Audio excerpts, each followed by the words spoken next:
This is the start of freedom.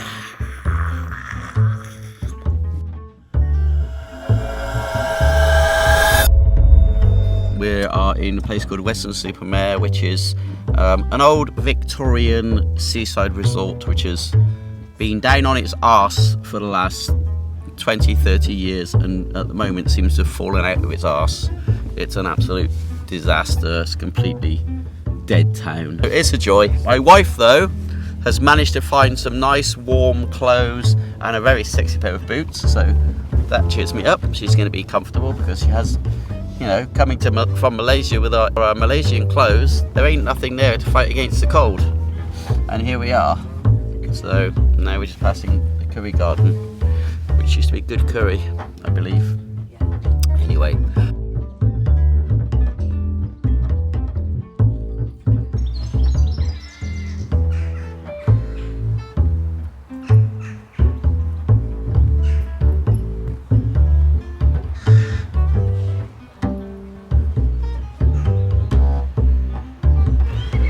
Very old.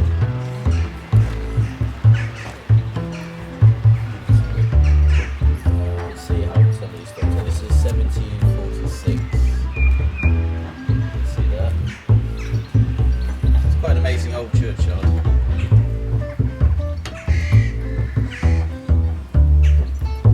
This one is literally, a lot of it's been worn away by age. So I don't know if you can even see the name or the dates. Very, very hard to see some of these stones are very old, as you can see. And that one, the dude's escaped through the hole and run away.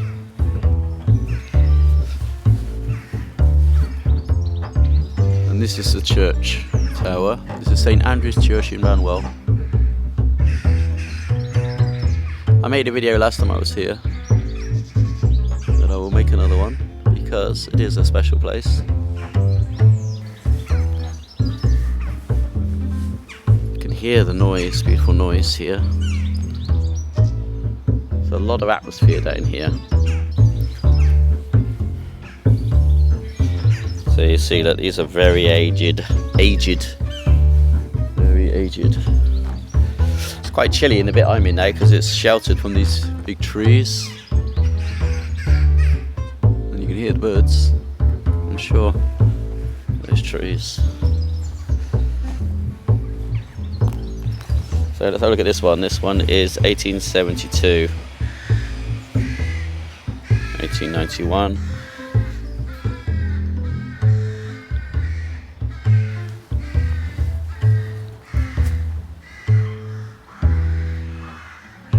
A lot of noise. I believe that doorway goes through to the Abbey. A very famous old Banwell person called Ms. Fazakerley used to live, Emily Fazakerley. She's also the woman that started the Banwell Fire Brigade and bought the uniforms for all the firemen.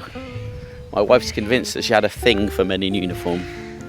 Little metal headstone, like a metal marker.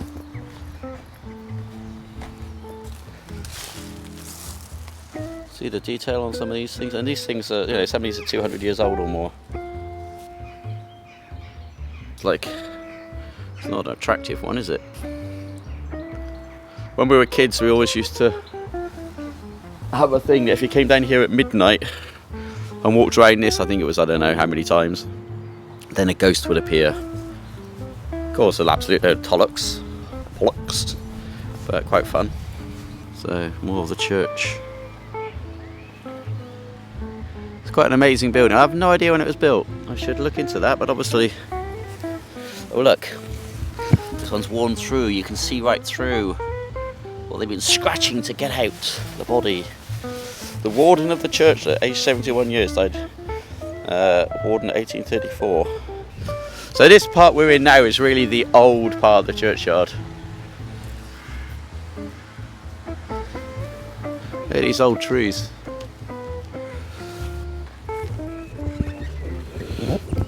So we're into the extension to the churchyard now. There's where my grandmother, my uncle and my father are buried.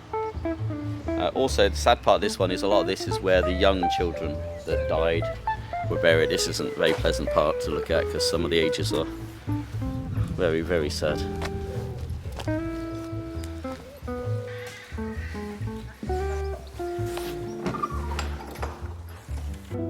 This is my village church where I grew up. As you already know if you watch me, I'm not really into the whole religion thing. But you gotta admire the buildings, just like I do mosques, I do with churches. Some of them are very, very grand. This is the pulpit, where the old priesty would do his priesting from, his preaching. So that piece of wood up there says 1620 above his pulpit. So I still don't know how old this is. Now this is the organ. So the organ player sits here at this amazing thing with all the buttons and keys underneath that wood, and these are the pipes of the organ, which you can see are pretty damn impressive. And that would make all the noise. And beautiful ceiling, as you can see, and the stained glass windows. It's all a work of art, you know. I'm not sure that I agree with all the money being spent on religious places rather than other things, but the thing is with churches and mosques, etc., is they do give a lot of solace to a lot of people, even if I'm not one of them.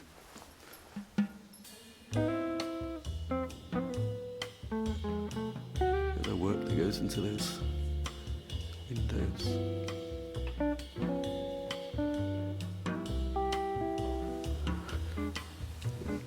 And you can see the work in the roof. It's quite amazing. And then you've got the bit here where they dunk the babies when they're baptising them. And then there's the tower, which is where the bells are kept if they still have them. Yes, you can see the ropes going up into the tower, up above us.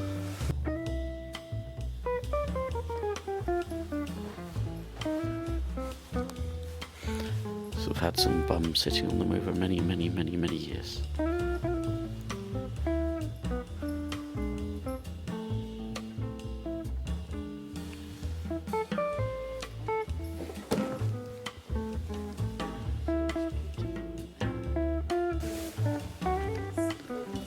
How old? So these are sort of like photos back from Europe.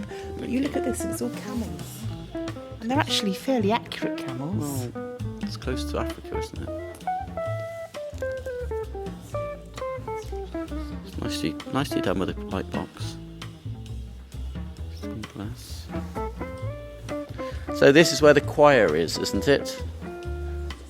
And other things that happen in churches I know nothing about. But again, as you can see, it's quite beautiful. You have to, whether with God as your religion or lack of religion, you have to admire the beauty of something like this. Because it is stunning. You know, this has been here for a long time. So this is where the priests used to lay the book when they were reading their stuff, things, whatever. So I don't know if you can see that at the bottom there, but this window was by John Ford of Knightcott, which is part of Banwell, and Harriet Ford, AD 1866.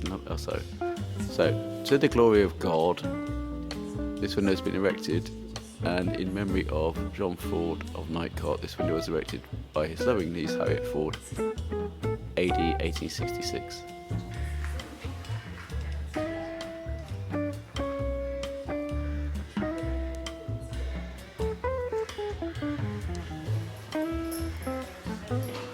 That's beautiful.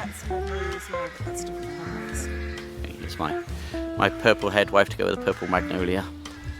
And my big muscly son. And some ladies. And men.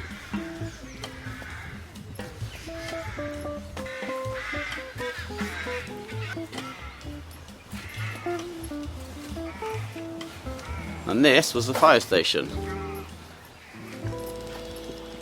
Tiny little thing.